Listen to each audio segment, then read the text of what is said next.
പ്രിയപ്പെട്ട വിദ്യാർത്ഥി സുഹൃത്തുക്കളെ, കാലിക്കറ്റ് യൂണിവേഴ്സിറ്റി 2026-27 അധ്യയന വർഷത്തെ PG അഡ്മിഷന്റെ ഭാഗമായിട്ടുള്ള second allotment Calicut university publish ചെയ്തിരിക്കണം.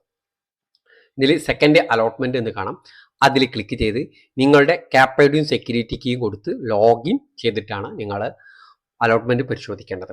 സെക്കൻഡ് അലോട്ട്മെന്റ് പരിശോധിക്കുമ്പോൾ അവിടെ അലോട്ട്മെന്റ് നേരെ സെക്കൻഡ് അലോട്ട്മെന്റ് അല്ലെങ്കിൽ ഫസ്റ്റ് അലോട്ട്മെന്റ് എന്ന് കാണാം. ഫസ്റ്റ് അലോട്ട്മെന്റ് എന്ന് കാണുകയാണെങ്കിൽ അതിനർത്ഥം നിങ്ങൾക്ക് ഫസ്റ്റ് അലോട്ട്മെന്റ് കിട്ടിയത് തന്നെയാണ് സെക്കൻഡ് അലോട്ട്മെന്റിലും ലഭിച്ചിട്ടുള്ളത് എന്നതാണ് അതുകൊണ്ട് അർത്ഥമാക്കുന്നത്.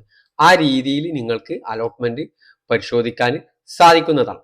അങ്ങനെ ഇതിന്റെ അഡ്മിഷൻ പ്രക്രിയയിലേക്ക് കടക്കണം. സെക്കൻഡ് അലോട്ട്മെന്റ് ലഭിച്ച എല്ലാ വിദ്യാർത്ഥികളും പെർമനന്റ് അഡ്മിഷൻ എടുക്കണം. ആദ്യം ചെയ്യേണ്ടത് ഫസ്റ്റ് അലോട്ട്മെന്റിൽ മാൻഡേറ്ററി ഫീ അടക്കാതെ സെക്കൻഡ് അലോട്ട്മെന്റിൽ ആദ്യമായിട്ട് അലോട്ട്മെന്റ് ലഭിച്ച വിദ്യാർത്ഥികൾ മാൻഡേറ്ററി ഫീ അടക്കാം. മാൻഡേറ്ററി ഫീ ആയിട്ട് SC ST OEC വിദ്യാർത്ഥികൾ 155 രൂപയും മറ്റുള്ള വിദ്യാർത്ഥികൾ 610 രൂപയും ആണ്.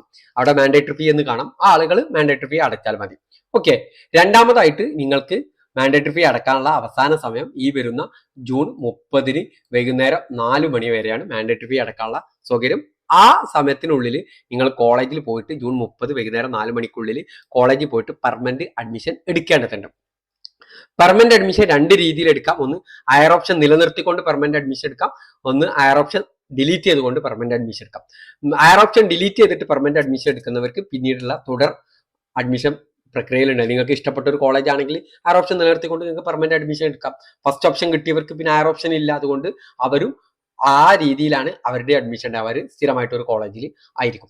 ഇനി ഹയർ ഓപ്ഷൻ നിങ്ങൾക്ക് കിട്ടിയ ഓപ്ഷൻ നിങ്ങൾ തൃപ്തികരമല്ല, നിങ്ങൾക്ക് എന്ത് ഹയർ ഓപ്ഷൻ നിലനിർത്തിക്കൊണ്ട് പെർമനന്റ് അഡ്മിഷൻ എടുക്കാം. ആ വിദ്യാർത്ഥികൾക്ക് എന്ത് ചെയ്യാം, പിന്നീടുള്ള അലോട്ട്മെന്റ് പ്രക്രിയയിലും അവരെ ഉൾപ്പെടുത്തും. പിന്നീടുള്ള അലോട്ട്മെന്റ് പ്രക്രിയയുടെ മുമ്പ് ജൂൺ 30 മുതൽ ജൂലൈ 4 വരെ വിദ്യാർത്ഥികൾക്ക് എഡിറ്റിംഗുള്ള സൗകര്യമുണ്ട്. ആ സമയത്ത് എഡിറ്റിംഗ് ചെയ്യാം. അതുപോലെ തന്നെ ഇപ്പോൾ ഇതുവരെ രജിസ്റ്റർ ചെയ്യാത്ത വിദ്യാർത്ഥികൾക്ക് രജിസ്റ്റർ ചെയ്യാനുള്ള സൗകര്യമുണ്ട്. അതും വിദ്യാർത്ഥികൾക്ക് ഉപയോഗിക്കാൻ സാധിക്കും. അതുപോലെ തന്നെ വിദ്യാർത്ഥികളോട് പറയാനുള്ളത് 2026 PG അഡ്മിഷന്റെ ഭാഗമായിട്ടുള്ള ഫസ്റ്റ് സെമസ്റ്ററിന്റെ ക്ലാസ് ജൂലൈ 1 ആരംഭിക്കും. നിങ്ങൾക്ക് സെൽഫ് ഫിനാൻസിങ് കോളേജിലെ ഫീസ് സ്ട്രക്ചർ ആണെങ്കിലും അതും വെബ്സൈറ്റിൽ ലഭ്യമാണ്. അത് പരിശോധിക്കാവുന്നതാണ്. അതുപോലെ തന്നെ ഡീറ്റെയിൽഡ് ആയിട്ട് എന്തൊക്കെ ഡോക്യുമെന്റ് വേണ്ടത് എന്നതിന്റെ ഡീറ്റെയിൽ വീഡിയോ ഞാൻ അപ്ലോഡ് ചെയ്തിട്ടുണ്ട്. അതിന്റെ ലിങ്ക് ഞാൻ കമന്റ് ബോക്സിലും ഡിസ്ക്രിപ്ഷൻ ബോക്സിലും നൽകുന്നുണ്ട്. Okay, thank you.